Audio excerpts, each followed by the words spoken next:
Hello, ഇന്ന് ഞാൻ വന്നിട്ടുള്ളത് ആവിയിൽ വേവിക്കുന്നൊരു അടിപൊളി പുഡിങ്ങിൻ്റെ റെസിപ്പി ആയിട്ടാണ്.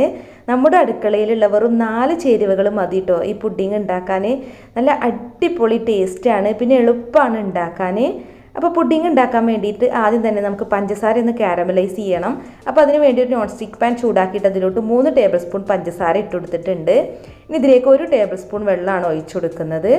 അപ്പോൾ നമ്മൾ കുറച്ച് സമയം ഒന്ന് വെയിറ്റ് ചെയ്യുക. അപ്പോൾ ഹൈ ഫ്ലെയിമിൽ തന്നെ ഇട്ടാൽ മതി. അപ്പോൾ പഞ്ചസാര മെൽറ്റായിട്ട് ഇതുപോലെ ഇങ്ങനെ ഒരു ഇളം ബ്രൗൺ കളറായി വരും. ആ സമയത്ത് നമ്മൾ തീ കുറച്ച് വെച്ചിട്ടൊന്ന് ഇളക്കി കൊടുക്കുക. കുറച്ച് ടൈം ഒന്ന് എടുക്കും കേട്ടോ ഇതുപോലെ കാരമലൈസ് ആവാൻ. ബ്രൗൺ കളർ ആയാൽ പിന്നെ പെട്ടെന്നുണ്ട് കണ്ടോ, ഇതിപ്പോൾ കാരമലൈസ് ആയിട്ടുണ്ട്. ഇനി ചൂടോട് കൂടി പെട്ടെന്ന് തന്നെ നമ്മൾ ഏത് പാത്രത്തിലാണ് ആ പുഡിങ് ഉണ്ടാക്കുന്നത് അതിലേക്ക് ഒഴിച്ചു കൊടുക്കണം, അല്ലെങ്കിൽ പെട്ടെന്ന് തന്നെ ഇത് സെറ്റ് ആവും കേട്ടോ. അപ്പോൾ നമ്മൾ അടുപ്പിൽ നിന്ന് വാങ്ങി ഉടനെ തന്നെ ഈ ബൗളിലേക്ക് ഒഴിച്ചു കൊടുക്കണം. നമ്മൾ ഏത് പാത്രത്തിലാണ് പുഡിങ് സെറ്റ് ചെയ്യുന്നത് അതിലേക്ക്. അപ്പോൾ തന്നെ ഇത് സെറ്റായിട്ട് കിട്ടും. അപ്പോൾ ഇനി നമുക്കിതൊരു സൈഡിലോട്ട് മാറ്റി വെക്കാം. അപ്പോൾ പുഡിങ് ഉണ്ടാക്കാൻ വേണ്ടിയിട്ട് ഞാനിപ്പോൾ ഇവിടെ 2 റോബസ്റ്റ പഴമാണ് കേട്ടോ എടുത്തിട്ടുള്ളത്. റോബസ്റ്റ തന്നെ വേണമെന്നില്ല, നമുക്ക് നേന്ത്രപ്പഴം വെച്ചിട്ട് ഉണ്ടാക്കാം. അപ്പോൾ പഴം ചെറുതായി കട്ട് ചെയ്തിട്ട് മിക്സിയുടെ ജാറിലേക്ക് ഇട്ട് കൊടുക്കാം. പിന്നെ ഞാനിതിലേക്ക് 3 മുട്ടയാണ് കേട്ടോ ചേർക്കുന്നത്. അപ്പോൾ മുട്ടയൊക്കെ ഉപയോഗിച്ചിട്ടാണ് നമ്മൾ ഈ വായിലിട്ടാൽ അലിഞ്ഞു പോകുന്ന പുഡിങ് ഉണ്ടാക്കുന്നത്. പുഡിങ് നല്ല സോഫ്റ്റാണ്. പിന്നെ ഇതിലേക്ക് 3 ടേബിൾ സ്പൂൺ പഞ്ചസാരയാണ് ചേർക്കുന്നത്. പിന്നെ മുട്ടയുടെ സ്മെല്ല് പോകാൻ വേണ്ടിയിട്ട് 1/2 ടീസ്പൂൺ വാനില എസൻസ് ചേർക്കുന്നുണ്ട്. ഇല്ലാന്നുണ്ടെങ്കിൽ ഏലക്കാപ്പൊടി ചേർത്താലും മതി. ഇനി ഞാനിപ്പോൾ ഇവിടെ 1/2 ലിറ്റർ പാൽ എടുത്ത് വെച്ചിട്ടുണ്ട്. അപ്പോൾ ഇതിൽ നിന്ന് കുറച്ച് പാൽ ഒഴിച്ചിട്ട് നമ്മൾ ആദ്യം നന്നായിട്ടൊന്ന് അടിച്ചെടുക്കുക. പഴവും പഞ്ചസാരയും മുട്ടയൊക്കെ നന്നായി മിക്സ് ആയതിനു ശേഷം ബാക്കിയുള്ള പാലും കൂടെ ഒഴിച്ചൊന്ന് അടിച്ചെടുത്താൽ മതി. അപ്പോൾ ഇത് നന്നായിട്ടൊന്ന് അരച്ചെടുക്കട്ടെ.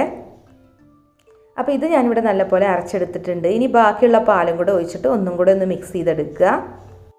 അപ്പോൾ നമ്മുടെ പുഡിംഗ് മിക്സ് ഇപ്പോൾ നല്ല പോലെ അടിച്ചെടുത്തിട്ടുണ്ട്. ഇനി നമ്മളിത് പുഡിംഗ് ട്രേയിലേക്ക് തന്നെ ഒഴിച്ചു കൊടുക്കുകയാണ്. ഞാനിപ്പോൾ കേക്ക് ടിന്നിലാണല്ലോ കാരമലൈസ് ഒക്കെ ഒഴിച്ച് സെറ്റാക്കിയിട്ടുള്ളത്. അപ്പോൾ അതിൻ്റെ മുകളിലേക്ക് തന്നെ ഒഴിച്ചു കൊടുക്കുകയാണ്. അപ്പോൾ അഥവാ ബനാന അരയാതെ കിടക്കുന്നുണ്ടെന്നുണ്ടെങ്കിൽ നമ്മൾ അരിച്ചിട്ട് വേണം കേട്ടോ അതിലേക്കൊന്ന് ഒഴിച്ചു കൊടുക്കാൻ. എന്നാലേ പുഡിംഗ് നല്ല അടിപൊളി സ്ട്രക്ചറിൽ കിട്ടുള്ളൂ.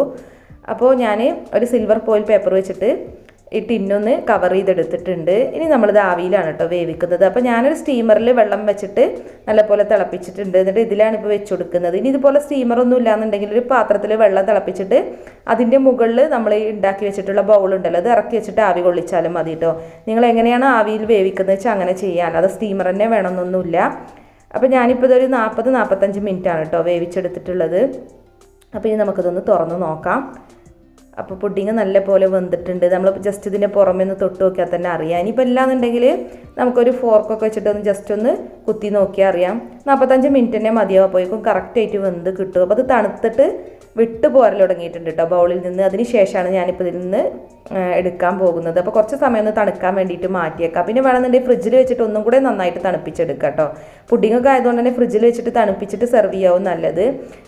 ഞാനിപ്പോൾ ഇത് ഫ്രിഡ്ജിലൊന്നും വെച്ചിട്ടില്ല കേട്ടോ. തണുത്തതിന് ശേഷം ഇതുപോലെ ഒരു പ്ലേറ്റ് വെച്ചിട്ട് അതിലേക്ക് കമഴ്ത്തുകയാണ്. അപ്പോൾ നല്ല പോലെ തന്നെ ഇത് വിട്ട് നിൽക്കുമല്ല, നമ്മൾ ഇളക്കി കൊടുക്കേണ്ട ആവശ്യമൊന്നുമില്ല അരികുവശമൊന്നും. ഇപ്പോൾ കണ്ടോ കാരമലൈസ് ഒക്കെ നന്നായിട്ട് മെൽറ്റായിട്ട് ഈ ഒരു പരുവത്തിൽ നമ്മുടെ പുഡിങ് കിട്ടിയിട്ടുണ്ട്. നല്ല സോഫ്റ്റ് ആയിട്ടിരിക്കുന്ന പുഡിങ് ആണ് കേട്ടോ. ശരിക്കും നമുക്ക് കട്ട് ചെയ്തിട്ട് കത്തിയിലൊന്നും പിടിച്ച് നിൽക്കാൻ പോലും പറ്റില്ല, കാരണം അപ്പോഴേക്കും ഉടഞ്ഞു പോകുന്ന ഒരു പരുവത്തിലാണ് ഈ പുഡിങ് ഉള്ളത്. നല്ല സോഫ്റ്റാണ്, വായിലിട്ട് അലിഞ്ഞു പോകുന്ന പുഡിങ് എന്നൊക്കെ പറയുന്നിട്ടില്ലേ, അതുപോലെ ഒരു പുഡിങ്ങാണ്. അപ്പോൾ നിങ്ങളൊന്ന് ട്രൈ ചെയ്ത് നോക്കുക. കാണുമ്പോൾ തന്നെ മനസ്സിലാവുന്നുണ്ടാവില്ലേ നല്ല സോഫ്റ്റാണ്. നമുക്ക് കൈകൊണ്ട് ഇങ്ങനെ പിടിക്കാൻ പോലും പറ്റുന്നില്ല, അത്രക്കും സോഫ്റ്റാണ്. അപ്പോൾ നല്ല അടിപൊളി ടേസ്റ്റി ആയിട്ടുള്ള പുഡിങ്ങാണ്. ഒന്ന് ട്രൈ ചെയ്ത് നോക്കുക. പിന്നെ നമ്മുടെ ഈ വീഡിയോ ഇഷ്ടമായിക്കണമെങ്കിൽ ഒന്ന് ലൈക്ക് ചെയ്യുക, ഷെയർ ചെയ്യുക, പിന്നെ നിങ്ങളുടെ അഭിപ്രായങ്ങളൊന്ന് കമൻറ്റ് ചെയ്യുക. പിന്നെ ചാനൽ സബ്സ്ക്രൈബ് ചെയ്യാതെ കാണുന്നവരുണ്ടെങ്കിൽ ഒന്ന് സബ്സ്ക്രൈബും കൂടെ ചെയ്യാം കേട്ടോ. അപ്പോൾ മറ്റൊരു അടിപൊളി റെസിപ്പി ആയിട്ട് നമുക്ക് വീണ്ടും കാണാം. Thank you.